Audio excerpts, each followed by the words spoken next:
Hi guys, welcome to the video. आज की इस वीडियो में हम सोल्व करने वाले हैं एक नई लीड कोड की प्रॉब्लम जिसका नाम है +1। तो हमें इसमें दिया जाएगा एक अरे जो कि एक नंबर की डिजिट्स होगी। तो फॉर एग्जांपल यहाँ पर हमें जो 1 2 3 दिया हुआ है, अगर इसको हम एक नंबर में कन्वर्ट करें तो वो बन जाएगा 123। अब हमें क्या करना है, इसमें +1 करना है, इस नंबर में +1 करना है और जो डिजिट्स आएगी उनको एक अरे में डालकर रिटर्न करना है। तो यहाँ पर जब हम 123 में +1 करेंगे तो हमारा जो आंसर होएगा वो हो जाएगा 124। और अब हमें 124 के डिजिट्स को एक अरे में डालकर आउटपुट करना है। तो जो इसकी एक ब्रूट फोर्स अप्रोच हो सकती है वो ये हो सकती है कि हम क्या करें, हम सबसे पहले तो हमारे जो अरे के एलिमेंट्स है उनको इटरेट करें 1/1 और फिर उसकी एक डिजिट बना लें, जैसे कि हमने यहाँ पर बनाया 123, और फिर उसमें कर दें जो हमारे पास आंसर आएगा डिजिट में, उसमें कर दें +1। फिर उस नंबर की डिजिट्स को हम वापस से निकालें। फॉर एग्जांपल यहाँ पर हमारा जो आंसर बनेगा वो बनेगा 124। अब हम 124 की एक एक डिजिट्स निकालेंगे और उनको एक अरे में डालकर आउटपुट कर देंगे। लेकिन इस अप्रोच में हमें सबसे पहले तो क्या करना पड़ेगा, हमें हमारे एरे को डिजिट्स में कन्वर्ट करने के लिए इटरेट करना पड़ेगा।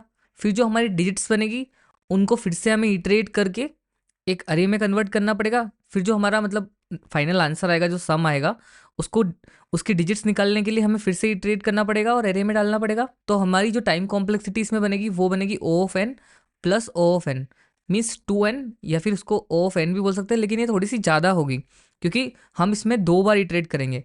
लेकिन हम इस प्रॉब्लम को और ऑप्टिमाइज कर सकते हैं जो कि होगी हमारी ऑप्टिमल अप्रोच। तो अभी हम ऑप्टिमल अप्रोच ही डिस्कस करेंगे। तो आइए देखते हैं अब इसकी हम ऑप्टिमल अप्रोच। तो देखिए, अगर हम इस एरे को ध्यान से देखें तो यहाँ पर हमें दिया हुआ है 123। अगर हम इस एरे को नंबर में कन्वर्ट करें और फिर उसमें अगर हम +1 करें तो हम क्या कर रहे हैं, बेसिकली लास्ट वाले नंबर में +1 कर रहे हैं और रिटर्न कर रहे हैं जो भी आंसर आ रहा है। तो यहाँ पर देखिए, जब हम 3 में +1 करेंगे तो हमारी जो जो दूसरी डिजिट से इस एरे की वो चेंज नहीं हो रही है, सिर्फ जो लास्ट वाला एलिमेंट है वही चेंज हो रहा है और वो 124 बनकर रिटर्न हो रहा है। सेम टू सेम अगर हम देखें 4 3 2 एंड 1 में, और अगर इसमें भी हम इसकी लास्ट डिजिट में +1 करें, जो हमारा एरे बन जाएगा वो बन जाएगा 4 3 2 एंड देन 2। इसको हम रिटर्न कर देंगे सिंपली। हमारा जो नेक्स्ट एग्जाम्पल है वो है 9, और इसमें अगर हम प्लस करते हैं 1 को तो जो हमारा आंसर बनेगा वो बनेगा 10।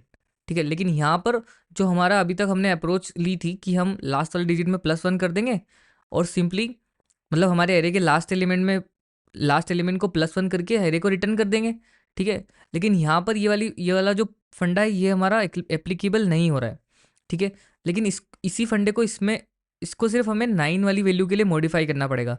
बाकी सारी प्रॉब्लम्स के लिए, क्योंकि हमारा जो लास्ट एलिमेंट होगा एरे का वो हमेशा 9 तक ही होगा।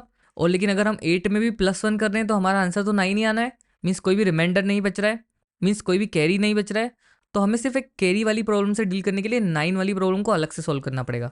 ठीक है, अब उसको हम कैसे सॉल्व करेंगे वो हम देखते हैं। तो फॉर एग्जांपल हम यहाँ पर ले लेते हैं 4 3 2 9 एंड देन अगेन 9 ले लेते हैं। ठीक है, इससे हम इस प्रॉब्लम को थोड़ा अच्छे से समझ पाएंगे कि हम इसके सॉल्यूशन को कैसे अप्रोच करेंगे। हमने क्या देखा था कि हमें सिर्फ लास्ट वाली डिजिट में +1 करना है तो हमें हमारा डिजायर्ड आउटपुट मिल जाएगा, लेकिन 9 वाले केस में हमें नहीं मिलेगा हमारा डिजायर्ड आउटपुट। उसके लिए हमें एक छोटा सा मॉडिफिकेशन करना पड़ेगा, वो हम कैसे करेंगे वो भी हम देखते हैं। तो देखिए, अगर हम 9 + 1 करेंगे तो हमारा आंसर आएगा 10।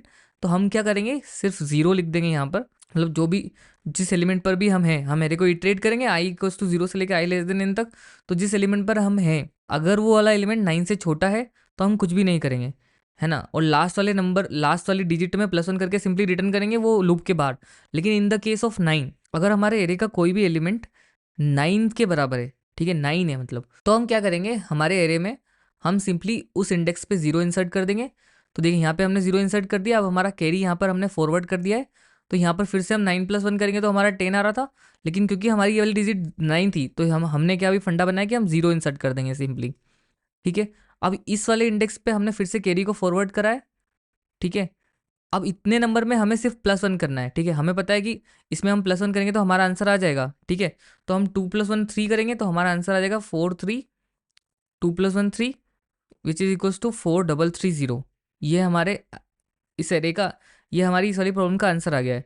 लेकिन वहीं पर अगर हमारे पास 999 हो, ठीक है सिर्फ 999 हो, तो हमें फिर से +1 करना है, लेकिन इस तरीके से करना है कि हम कैरी को आगे फॉरवर्ड कर दें और सिर्फ 0 लिख दें हमारे एरे में। तो 9 + 1 करेंगे तो यहाँ पर हम 0 लिख देंगे।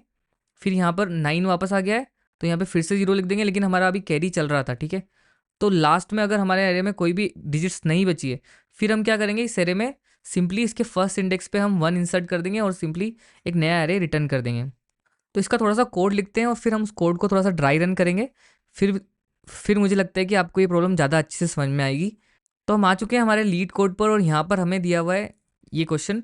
इसमें सब लिखा हुआ है, जो भी मैंने आपको एक्सप्लेन किया वही सब लिखा हुआ है। सबसे पहली चीज़ जो हम करेंगे कि हमें जो इनपुट दिया जाएगा एरे का, उसे हमें मॉडिफाई नहीं करना है कभी भी। हम एक नया एरे लेंगे और फिर उस एरे को मॉडिफाई करके उसको ही रिटर्न करेंगे, न कि हम जो हमें एग्जिस्टिंग एरे दिया हुआ इनपुट एरे उसको मॉडिफाई करेंगे। ठीक है, वेरिएबल बनाएंगे, इसको मैं दे देता हूँ लेट आंसर इक्वल्स टू, और इसके अंदर हम हमारा जो दिया हुआ अरे उसको असाइन कर देते हैं।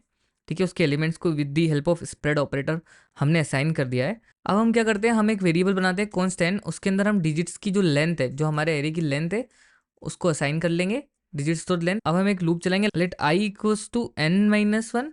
ठीक है, क्योंकि हमें इसको पीछे से चलाना पड़ेगा, और करेंगे आई ग्रेटर देन इक्वल्स टू 0 जब तक आई 0 नहीं हो जाए, जब तक हमारा एरे चलता रहेगा। और हम करेंगे आई माइनस माइनस, क्योंकि हमें पीछे की ओर जाना है।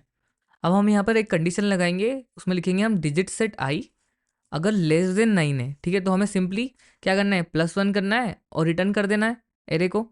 तो हम सिंपली क्या करेंगे, आंसर एट आई, हम डिजिट्स को मॉडिफाई नहीं कर रहे हैं। ठीक है, यहाँ पर भी हम आंसर ही लिख सकते हैं, कोई प्रॉब्लम नहीं है। ठीक है, तो आंसर एट आई को हम क्या कर देंगे, आंसर एट आई +1 कर देंगे। मीन्स जो भी हमारा इंडेक्स पे एलिमेंट होगा, अगर वो 9 से छोटा है तो उसको +1 कर कर, और यहाँ से हम सिंपली हमारे एरे को रिटर्न कर देंगे। ठीक है, अदरवाइज हम क्या करेंगे, आंसर एट आई में 0 इंसर्ट करेंगे, क्योंकि जब हमारी वैल्यू 9 होगी ना, अगर हमारे एरे में सारे एलिमेंट्स ऐसे निकले जो 9 से छोटे हैं, ठीक है, तो हम सिंपली यहाँ से रिटर्न ही हो जाएंगे। लेकिन अगर कुछ उसमें 9 वाले एलिमेंट्स होंगे, लेकिन उसमें अगर ऐसे कुछ एलिमेंट्स होंगे जिसकी वैल्यू 9 होगी, ठीक है, तो हमें क्या करना पड़ेगा, लास्ट में 1 इंसर्ट करना पड़ेगा। जैसे कि अभी हमने एग्जांपल देखा था 999 वाला, या फिर 9 का एग्जांपल भी हम देखें यहाँ पर। तो देखिए, हम अगर इस लूप को देखें तो ये चलेगा n-1 से ग्रेटर देन इक्वल्स टू 0 तक। मीन्स अभी हमारी आई की वैल्यू n-1 रहेगी, मीन्स 9 पे हमारा आई रहेगा। अब हम देखेंगे कि answer at i less than 9 है, नहीं है, तो हम इस कंडीशन में उतरेंगे ही नहीं। तो हमें क्या करना पड़ेगा, आंसर एट आई मतलब इसके इसके n-1 इंडेक्स पे हम 0 इंसर्ट कर देंगे। मतलब यहाँ पर अभी हमारा एरे बन जाएगा, सिर्फ 0 एलिमेंट उसके अंदर होगा। अब हमें उसमें 1 भी डालना पड़ेगा आगे की तरफ। तो 1 डालने के लिए हम क्या करेंगे, सिंपली आंसर इक्वल्स टू कर देंगे। सबसे पहले तो इसमें 1 डाल देंगे और फिर पीछे पूरा हमारा आंसर डाल देंगे, जो भी हमने नया एलिमेंट आंसर बनाया उसे। और अब यहाँ से हम रिटर्न कर देंगे हमारे आंसर को। तो इस तरीके से हमारी जो ये प्रॉब्लम है वो सोल्व हो जाएगी। रन करते हैं इसके कोड को। तो देखिए, हमारे सारे केसेस पास हो गए हैं। अब इसको सबमिट भी करते हैं। देखिए, हमारी प्रॉब्लम एक्सेप्ट भी हो गई है। तो आइए अब ड्राई रन करते हैं हमारे इस कोड को इस वाली प्रॉब्लम के लिए। तो हमें यहाँ पर एक एरे दिया है 43299, और इसका जो आउटपुट वो आएगा 43300। ठीक है, ये इसका आउटपुट आना है। तो अब हम इस कोड को इस वाली प्रॉब्लम के लिए ट्राई रन करते हैं। तो सबसे पहले हमने क्या किया है, हमने एक नया एरे लिया है, उसके अंदर हमने जो हमें एरे दिया हुआ था उसको असाइन कर दिया है। तो सिंपली जो हमारा एरे अभी आंसर एरे बन जाएगा वो बन जाएगा 432 9 एंड 9। ठीक है, जो यही वाला एरे होगा। अब हम क्या करेंगे, n equals two digits dot length कर रहे हैं, तो n के अंदर हमारी एरे की लेंथ आ जाएगी जो होगी 5। ठीक है, अब हम एक लूप चला रहे हैं for let i equals to n-1। ठीक है, तो i इक्वल्स टू, अभी i की वैल्यू क्या रहेगी, i की वैल्यू हमारी स्टार्ट होगी 4 से, और i जाएगा ग्रेटर देन इक्वल्स टू 0। मतलब जब तक i की वैल्यू 0 ना हो जाए, मतलब i को हम स्टार्ट करेंगे यहाँ से और लेके जाएंगे ऑल द वे टू 4 तक। ठीक है, ये 0th इंडेक्स है हमारा और ये हमारा 4th इंडेक्स है। ठीक है, तो 4 से लेके 0 तक हम इसको लेके जाएंगे, है ना। और हम करेंगे i को माइनस माइनस, ताकि हमारा i पीछे की तरफ जाता रहे।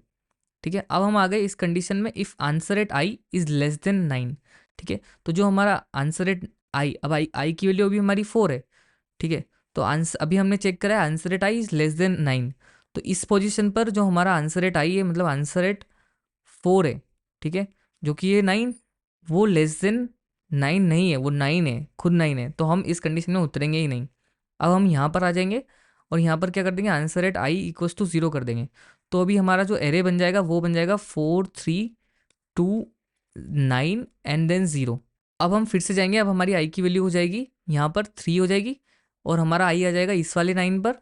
ठीक है, हम फिर से चेक करेंगे कि answer at i is less than 9 है, नहीं है। इसलिए हम क्या करेंगे, फिर से हमारे आंसर एट आई में 0 इंसर्ट कर देंगे। तो हमारा एरे बन जाएगा 4 3 2 0 एंड देन 0 अगेन। ठीक है, अब हमारी आई की वैल्यू हो जाएगी 2, मीन्स हमारा आई आ जाएगा 2 के ऊपर। ठीक है, अब हम चेक करेंगे कि answer at i is less than 9 है। तो हाँ, हमारा answer at i less than 9 है, मीन्स हमारा 2 लेस देन 9 है ऑफकोर्स। तो हम क्या करेंगे, आंसर एट आई में इंसर्ट कर देंगे answer at I plus 1, means 2 + 1 insert कर देंगे। तो हमारा एरे अब बन जाएगा 4 3 3 0 एंड देन 0। ठीक है, और हम यहाँ से सिंपली रिटर्न कर देंगे हमारे एरे को। अब हमें इसके बाहर आने की ज़रूरत ही नहीं है। ठीक है, तो यहीं पर हमारा प्रॉब्लम, हाँ यहीं पर हमारा लूप एंड हो जाएगा और यहीं से हम हमारे आंसर को रिटर्न कर देंगे। अब हम लेते हैं कोई दूसरा केस इसी कोड के लिए। देखिए, अब हम लेते हैं दूसरा केस। फॉर एग्जांपल हमने लिया है 999। अब यहाँ पर इस प्रॉब्लम के लिए हम इस कोड को ड्राई रन करेंगे और यहाँ पर हमारा जो आंसर आना है वो ये आना है 1000। ठीक है, ये हमारा आंसर आना है अगर हम इसमें +1 करेंगे तो इसलिए अब इस कोड को ड्राई रन करते हैं। तो यहाँ पर मैंने आपको बताया था कि हमने आंसर में हमारा जो डिजिट्स अरे हमें दिया हुआ था उसको रीसाइन कर दिया है, और हमने एन में डिजिट्स डॉट लेंथ या फिर आंसर डॉट लेंथ भी हम ले सकते हैं। अब हमारे लूप को हम लास्ट एलिमेंट से स्टार्ट कर फर्स्ट एलिमेंट तक लेके जाएंगे। ठीक है, वो कैसे करेंगे मैंने आपको बता दिया। अब हम आएंगे पहली कंडीशन में, क्या answer at i less than 9 है। तो यहाँ पर ये कंडीशन फॉल्स हो रही है। ठीक है, answer at i less than 9 नहीं है, क्योंकि अभी अब हमारी आई की वैल्यू क्या है, 2 है, 0 1 एंड 2। तो आई की वैल्यू अभी हमारी 2 है, और यहाँ पर हमारी वाली कंडीशन ट्रू नहीं हो रही है, इसलिए हम यहाँ पर आएंगे आंसर एट आई को 0 कर देंगे। तो अभी हमारा एरे क्या बन जाएगा, 9 9 एंड 0 बन जाएगा। ठीक है, अब हमारी आई की वैल्यू हो जाएगी इक्वल्स टू 1 हो जाएगी, मीन्स हमारा आई आ जाएगा इस वाले 9 के ऊपर। अब हम फिर से ये कंडीशन चेक करेंगे, ये कंडीशन फॉल्स हो जाएगी। हम यहाँ पर आएंगे answer at i equals to कर देंगे 0। तो अब हमारा एरे बन जाएगा 9 0 एंड 0। अब हमारा आई बन जाएगा आई इक्वल्स टू हो जाएगा 0, मीन्स हमारा आई आ जाएगा लास्ट वाले 9 के ऊपर। फिर से हम इस कंडीशन को देखेंगे, ये कंडीशन हमारी फॉल्स हो रही है। फिर हम आंसर एट आई को 0 कर देंगे, मीन्स हम कर देंगे 0,0,0। ये हो गया है। अब हमें क्योंकि लास्ट में 1 इंसर्ट करना है, क्योंकि हमारा जो कैरी था वो आगे फॉरवर्ड हम करते जा रहे थे, तो हम क्या करेंगे, इस लूप के जैसे ही बाहर आएंगे वैसे ही क्या करेंगे, क्योंकि हमने यहाँ से रिटर्न नहीं किया है कुछ भी, क्योंकि हमारी कंडीशन ट्रू नहीं हो रही थी, इसलिए हम यहाँ से रिटर्न नहीं हुए हैं। हम आएंगे इस वाली लाइन में और हम कर देंगे आंसर में इंसर्ट कर देंगे, आंसर के फर्स्ट इंडेक्स पे हम क्या इंसर्ट कर देंगे 1, और स्प्रेड कर देंगे पूरे आंसर को, मतलब। तो अब हमारा जो नया अरे बन जाएगा 1,0,0,0। तो इस तरीके से हमारा जो डिज़ायर्ड आंसर है वो ले लेंगे। तो आई होप आपको ये प्रॉब्लम समझ में आई होगी, मेरे समझाने का तरीका अच्छा लगा होगा। तो प्लीज़ लाइक कर दीजिए इस वीडियो को, और चैनल पे नए हो तो सब्सक्राइब कर दीजिए। Thank you so much for watching, मिलते हैं नेक्स्ट वीडियो में, तब तक के लिए बाय बाय।